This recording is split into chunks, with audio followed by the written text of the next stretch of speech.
PDC वा post dated cheque भनेको के हो त? तपाईले कुनै पनि कस्टमरसँग चेक लिन जानुभयो, उहाँले चाहिँ हामीलाई भोलिको, पर्सिको वा केही हप्ता पछाडिको चेक दिनुभयो। त्यो चेकको डेट चाहिँ आजको नभइकन केही दिन पछाडिको चेकलाई नै हाम्रो पीडीसी वा पोस्ट डेटेड चेक भनिन्छ। आज हामी पीडीसी वा पोस्ट डेटेड चेकलाई टेलिप्राइममा कसरी इन्ट्री गर्ने भन्ने कुरा डिटेलली सिक्नेछौँ। के तपाईँ टेलिप्राइम सिक्न चाहनुहुन्छ वा एकाउन्टको ज्ञान लिन चाहनुहुन्छ भने च्यानललाई सब्स्क्राइब गर्न नभुल्नुहोला।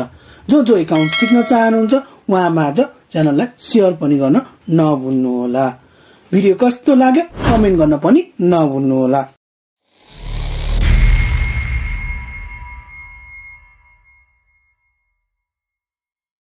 सबैभन्दा पहिला तपाईँ भाउचरमा जानुहोला। भाउचरमा गएपछि अब तपाईँले पेमेन्ट गर्नुभयो कि रिसिभ गर्नुभयो, पेमेन्ट गर्नुभयो भने चाहिँ तपाईँले सबैभन्दा पहिला पेमेन्ट भाउचरमा जानु पर्यो। यहाँ विभिन्न भाउचरहरू छ, यहाँ क्लिक गरेर तपाईँले जान सक्नुहुन्छ वा F5 थिचेर तपाईँले जान सक्नुहुन्छ। पेमेन्ट भाउचरमा आयो, पेमेन्ट भाउचरमा आइसक्यो। अब पेमेन्ट भाउचरमा आएपछि अब नर्मल चेक दिएको हो भने चाहिँ हामीले यतिकै इन्ट्री गर्छौँ। तर हामीले पोस्ट डेटेड वा पीडीसी चेक दिएको छौँ भने पहिला यो भाउचरलाई चाहिँ पोस्ट डेटेड चेकमा, पोस्ट डेटेड भाउचरमा चेन्ज गर्छौँ। त्यसको लागि चाहिँ हामीले यहाँ देख्न सक्नुहुन्छ पोस्ट डेटेड भन्ने, यसलाई क्लिक गरे पनि भयो वा कन्ट्रोल टी थिचे पनि भयो। हामी पोस्ट डेटेडमा आइसक्यो। आइसकेपछि अब हामीले के गर्ने, अब चेकको डेट कहिले छ त्यो डेट अनुसार चाहिँ हामीले यहाँ डेट राख्छौँ है। आजको डेट राख्ने होइन, चेकको डेट कहिलेको छ त्यो अनुसार चाहिँ हामीले राख्छौँ। त्यसको लागि एप थिचौँ, 1 अक्टोबरको छ, 1/1/10 को भयो है, अनि ड्यास दियौँ 2025 र ठिक छ। यसरी चाहिँ आयो। हाम्रो यहाँ देख्न सक्छौँ पोस्ट डेटेड है। अब हामीले के हो, कुन चाहिँ कम्पनीलाई दियो, हामीले पेमेन्ट कुन चाहिँ कम्पनीलाई, एबीसी प्राइभेट लिमिटेडलाई दियो। कतिको दियो, 2 लाखको दिएको, 2 लाखको। अब हामीले कुन चाहिँ ब्याङ्कबाट गएको है, हाम्रो ग्लोबल आइएमईबाट गएको, ग्लोबल आइएमईबाट चेक कति, 2 लाखको ठिक छ। अब यो चाहिँ हाम्रो के हो, चेक नम्बर। अब 000 अब 98 चाहिँ हाम्रो चेक नम्बर भयो। अब यो चाहिँ हाम्रो चेक डेट, चेकको डेट है। अब यो हाम्रो पीडीसी इस्यु डेट भने के हो त, यो चाहिँ हामीले कुन दिनमा दियौँ, कुन डेटमा दियौँ भन्ने कुरा भयो हैन। जस्तै मैले चाहिँ 01 सेप्टेम्बरमा दिएको थियो 9 भनेपछि। त्यसै अब पीडीसी नोट भने के हो त, अब केही कुराहरू तपाईँलाई सम्झिनु छ वा केही कुरा नोट राख्नु छ भने तपाईँले यहाँ मजाले राख्न सक्नुहुन्छ। अब न्यारेसनमा पनि केही राख्नु छ भने राख्न सक्नुहुन्छ। यसरी चाहिँ हामीले पीडीसी चेकको चाहिँ इन्ट्री गर्न सक्छौँ, पेमेन्टको भयो है। अब फेरि हामी रिसिभको लागि पनि हामीले यहाँ भाउचर विभिन्न किसिमका छ। यहाँ क्लिक गर्यो भने हामी रिसिभ भाउचरमा जान सक्छौँ वा हामीले एप्स पनि थिच्न सक्छौँ। अब त्यसपछि हामीले फेरि यसलाई के गर्नु पर्यो, पोस्ट डेटेड चेकमा चेन्ज गर्नु पर्यो। यहाँ क्लिक गर्यो पनि भयो वा कन्ट्रोल टी थिचे पनि भयो। यहाँ पोस्ट डेटेडमा चेन्ज भइसक्यो। अब हामीले चेक रिसिभ पनि कहिले गऱ्यौँ त, 1 अक्टोबरमा, 1 अक्टोबरमै गर्यो ल चेक रिसिभ पनि होइन। अब हामीले कसकोबाट गर्यौँ, कृष्ण तामाङकोबाट चाहिँ हामीले 3 लाखको चाहिँ के गर्यौँ, चेक रिसिभ गर्यौँ। 3 लाखको चेक रिसिभ गर्यौँ। हामीले त्यो चाहिँ केमा हाल्छौँ, ग्लोबल आइएम ब्याङ्कमा। अब त्यसपछि चेक चाहिँ हाम्रो कति, 3 लाखको आयो। अब चेक चाहिँ के भयो, चेक नम्बर चाहियो हामीलाई। कति चेक नम्बर चाहिँ हाम्रो कति छ त्यो अनुसार चाहिँ राख्छौँ, 0067 चाहिँ हाम्रो चेक नम्बर। अब हाम्रो 1 अक्टोबर किन हो, चेकको डेट चाहिँ हाम्रो के छ, 1 अक्टोबरको छ है त। त्यसपछि ब्याङ्क नेम भने चाहिँ अब जस्तै हाम्रो कुनै ब्याङ्क नेम छ भने चाहिँ हामीले यहाँ राख्नु। अब त्यो हाम्रो चेक चाहिँ कुन ब्याङ्कको आएको, जस्तै एनआइसी को मानौँ है त, एनआइसी एसियाको। अब इन्ट्री गरेपछि अब हामीलाई फेरि हाम्रो यो डेट चाहिँ कहिलेको हो त्यो मिलाउनु पर्यो। यो चाहिँ हाम्रो 2 सेप्टेम्बरमा हामीलाई यो चेक आएको थियो, 2 सेप्टेम्बरमा हाम्रो चेक आएको थियो ल मानौँ। अनि पीडीसी नोट केही छैन ल। अनि न्यारेसनमा केही राख्नु छ भने राखौँ, नभए कन्ट्रोल ए गरेर सेभ गरौँ।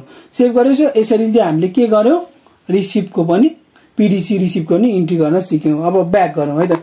हामीले अब पीडीसी चाहिँ कसरी हेर्ने ल, हामीले यहाँ डे बुकबाट पनि हेर्न सक्छौँ। डे बुकमा जाउँ, डे बुकमा गएपछि अब हामीले चेन्ज द भ्यू गरौँ। चेन्ज द भ्यू गरेपछि हाम्रो के हो, पोस्ट डेटेड ब्याङ्क ट्रान्जेक्सन भनेर आएपछि हामीले अब यति देख्यौँ है त। अब हामीले फेरि अल प्लस F2 थिच्यो भने यसरी हामीले स्किप गरौँ, डेट आफै अटोमेटिक मिल्छ। अब हामीले यहाँ देख्न सक्छौँ यी। अब हेर्नु त यहाँ फरक कुराहरू देख्नु, जस्तै रिसिभ भयो भने रिसिभ भयो, हामीले पाएकोलाई रिसिभ भयो, इस्युज भने हामीले दिएको त्यो कुरा भयो हैन। अब डेट हाम्रो यहाँ देख्न सक्छौँ कहिले कहिलेको छ। अनि हाम्रो अर्को कुरा के छ भने हाम्रो डेट गइसक्यो, त्यो डेट चाहिँ आइसक्यो अनि आएर नि गइसक्यो भने चाहिँ हाम्रो रेगुलरमा बस्छ है, त्यो चेक चाहिँ रेगुलरमा बस्छ। अनि हाम्रो डेट आएन भने केमा बस्छ, पेन्डिङमा, अझै पेन्डिङमा छ भनेर देख्छ। अब यो चाहिँ हामीले इन्ट्री गर्नै पर्छ है। कति मान्छेले इन्ट्री गरेन भने के भने बिर्सिने काम हुन्छ, त्यही भएर हामीले इन्ट्री गर्नै पर्छ। अनि त्यही पनि जुन डेटको चेक हो त्यही डेटमा हामीले इन्ट्री गर्नुपर्छ, किनभने आजको डेटमा इन्ट्री गर्यो भने के हुन्छ, त्यो चेक आजको डेटमा साट्छ त साट्दैन, जुन डेटको चेक हो त्यही दिनमा गएर मात्र साटिन्छ। त्यही भएर जुन डेटको हो त्यही दिनमा हामीले इन्ट्री गर्नुपर्छ। अनि त्यसपछि हामीले अब अर्को थप कुरा सिक्नेछौँ। अब ग्यारेन्टी चेकहरू दिनु भएको छ भने त्यसलाई इन्ट्री गर्ने भएको छ कि छैन, त्यसलाई नि इन्ट्री चाहिँ कसरी गर्ने त है त।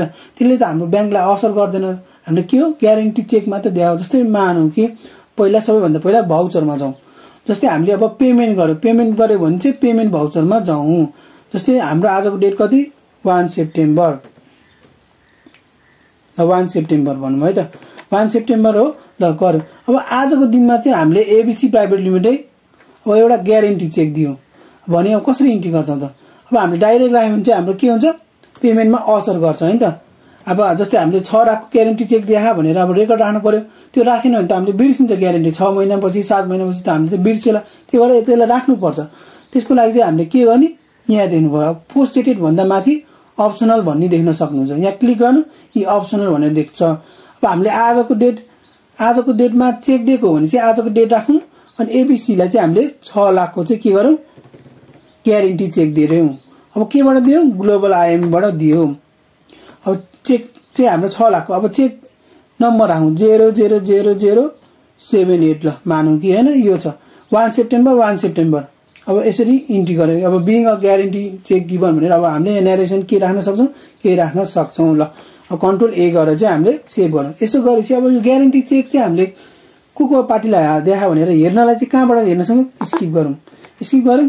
अब हामी के हो, यहाँ डिस्प्ले मोर रिपोर्टमा क्लिक गरौँ अनि यसमा एक्सेप्सन रिपोर्टमा क्लिक गरौँ।